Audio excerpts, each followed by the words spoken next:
കോട്ടയെ വിട്ട് പുറപ്പെട്ടപ്പോൾ വഹിച്ചിരുന്നു.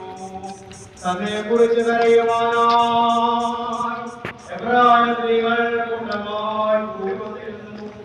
തന്റെ മാതാവ് അവളെ അറിയുന്ന എല്ലാവരും വളരെ ദൂരത്തായി നിന്നിരുന്നു. അവൾ വലിയ സങ്കടത്തോടും ദുഃഖത്തോടും കൂടെ മാടപ്രാവിനെ പോലെ കുറുകി കരയുവാനായിട്ട് തുടങ്ങി. എന്റെ മകനെ, നീ എവിടേക്ക് പോകുന്നു? എന്റെ വാത്സല്യവാനെ, നീ എവിടേക്ക്? ഇവർ നിന്നെ എവിടേക്ക് കൂട്ടിക്കൊണ്ടുപോകുന്നു? അയ്യോ, ഈ വിദ്വേഷികളുടെ കൈകളിൽ നീ നിന്നെ തന്നെ ഏൽപ്പിച്ചതും എന്തിന്? എന്റെ പുത്ര, എനിക്ക് കഷ്ടം. എന്റെ വാത്സല്യവാനെ, എനിക്ക് കഷ്ടം. ഇന്ന് നിനക്ക് എന്ത് സംഭവിച്ചു? ഞങ്ങൾക്ക്